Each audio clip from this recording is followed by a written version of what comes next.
Federalist 77. The appointing power continued, and other powers of the executive considered. From the New York Packet, Friday, April 4th, 1788. Hamilton. To the people of the State of New York. It has been mentioned as one of the advantages to be expected from the cooperation of the Senate in the business of appointments that it would contribute to the stability of the administration.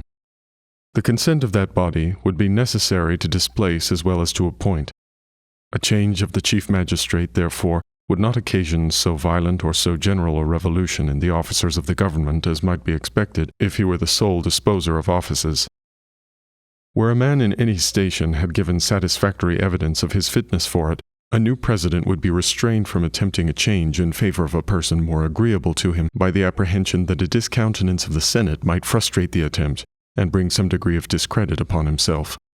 Those who can best estimate the value of a steady administration will be most disposed to prize a provision which connects the official existence of public men with the approbation or disapprobation of that body which, from the great permanency of its own composition, will in all probability be less subject to inconstancy than any other member of the government. To this union of the Senate with the President, in the article of appointments, it has in some cases been suggested that it would serve to give the President an undue influence over the Senate, and in others that it would have an opposite tendency, a strong proof that neither suggestion is true. To state the first in its proper form is to refute it. It amounts to this: the President would have an improper influence over the Senate because the Senate would have the power of restraining him. This is an absurdity in terms. It cannot admit of doubt that the entire power of appointment would enable him much more effectually to establish a dangerous empire over that body than a mere power of nomination subject to their control. Let us take a view of the converse of the proposition. The Senate would influence the executive. As I have had occasion to remark in several other instances, the indistinctness of the objection forbids a precise answer. In what manner is this influence to be exerted? In relation to what objects? The power of influencing a person in the sense in which it is here used must imply a power of conferring a benefit upon him. How could the Senate confer a benefit upon the President by the manner of employing their right of negative upon his nominations? If it be said they might sometimes gratify him by an acquiescence in a favorite choice, when public motives might dictate a different conduct, I answer that the instances in which the President could be personally interested in the result would be too few to admit of his being materially affected by the compliances of the Senate. The power which can originate the disposition of honors and emoluments is more likely to attract than to be attracted by the power which can merely obstruct their course.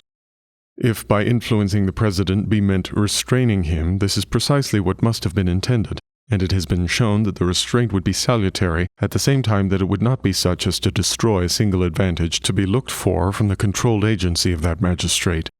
The right of nomination would produce all the good of that appointment, and would in a great measure avoid its evils.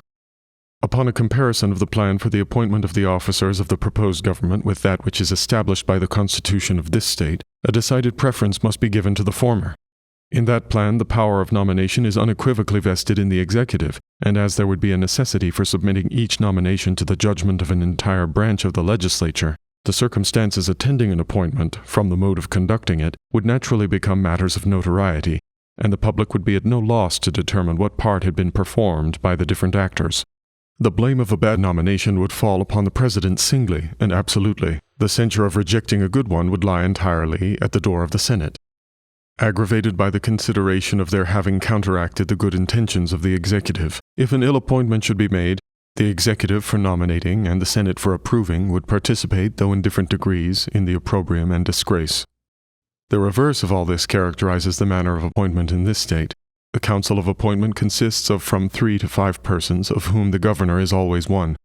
This small body, shut up in a private apartment, impenetrable to the public eye, proceed to the execution of the trust committed to them. It is known that the governor claims the right of nomination upon the strength of some ambiguous expressions in the Constitution, but it is not known to what extent or in what manner he exercises it, nor upon what occasions he is contradicted or opposed. The censure of a bad appointment, on account of the uncertainty of its author, and for want of a determinate object, has neither poignancy nor duration, and while an unbounded field for cabal and intrigue lies open, all idea of responsibility is lost.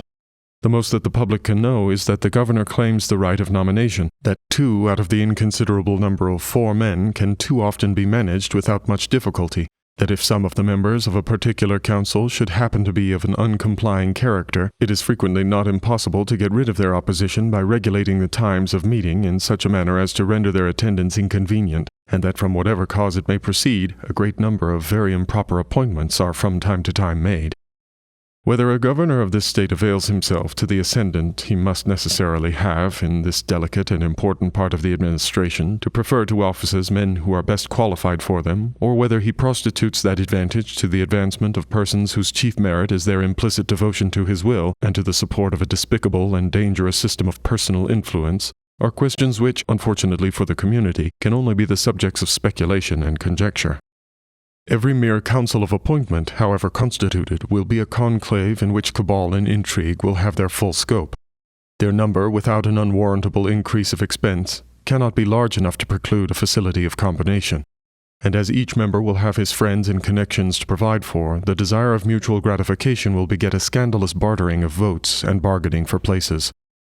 The private attachments of one man might easily be satisfied, but to satisfy the private attachments of a dozen, or of 20 men, would occasion a monopoly of all the principal employments of the government in a few families, and would lead more directly to an aristocracy or an oligarchy than any measure that could be contrived. If, to avoid an accumulation of offices, there was to be a frequent change in the persons who were to compose the council, this would involve the mischiefs of a mutable administration in their full extent. Such a council would also be more liable to executive influence than the Senate, because they would be fewer in number and would act less immediately under the public inspection. Such a council, in fine, as a substitute for the plan of the convention, would be productive of an increase of expense, a multiplication of the evils which spring from favoritism and intrigue in the distribution of public honors, a decrease of stability in the administration of the government, and a diminution of the security against an undue influence of the executive. And yet such a council has been warmly contended for as an essential amendment in the proposed Constitution. I could not with propriety conclude my observations on the subject of appointments without taking notice of a scheme for which there have appeared some, though but few, advocates. I mean that of uniting the House of Representatives in the power of making them. I shall, however, do little more than mention it, as I cannot imagine that it is likely to gain the countenance of any considerable part of the community. A body so fluctuating, and at the same time so numerous, can never be deemed proper for the exercise of that power. Its unfitness will appear manifest to all when it is recollected that in half a century it may consist of 300 or 400 persons. All the advantages of the stability, both of the executive and of the Senate, would be defeated by this union, and infinite delays and embarrassments would be occasioned. The example of most of the states in their local constitutions encourages us to reprobate the idea. The only remaining powers of the executive are comprehended in giving information to Congress of the state of the Union, in recommending to their consideration such measures as he shall judge expedient, in convening them or either branch upon extraordinary occasions, in adjourning them when they cannot themselves agree upon the time of adjournment, in receiving ambassadors and other public ministers, in faithfully executing the laws, and in commissioning all the officers of the United States. Except some cavils about the power of convening either house of the legislature and that of receiving ambassadors, no objection has been made to this class of authorities, nor could they possibly admit of any. It required indeed an insatiable avidity for censure to invent exceptions to the parts which have been excepted to. In regard to the power of convening either house of the legislature, I shall barely remark that in respect to the Senate at least, we can readily discover a good reason for it. As this body has a concurrent power with the executive in the article of treaties, it might often be necessary to call it together with a view to this object, when it would be unnecessary and improper to convene the House of Representatives. As to the reception of ambassadors, what I have said in a former paper will furnish a sufficient answer. We have now completed a survey of the structure and powers of the executive department, which, I have endeavored to show, combines, as far as Republican principles will admit, all the requisites to energy. The remaining inquiry is, does it also combine the requisites to safety in a Republican sense, a due dependence on the people, a due responsibility? The answer to this question has been anticipated in the investigation of its other characteristics, and is satisfactorily deducible from these circumstances. From the election of the President once in 4 years by persons immediately chosen by the people for that purpose, and from his being at all times liable to impeachment, trial, dismission from office, incapacity to serve in any other, and to forfeiture of life and estate by subsequent prosecution in the common course of law. But these precautions, great as they are not the only ones which the plan of the Convention has provided in favor of the public security. In the only instances in which the abuse of the executive authority was materially to be feared, the Chief Magistrate of the United States would, by that plan, be subjected to the control of a branch of the legislative body. What more could be desired by an enlightened and reasonable people? Publius.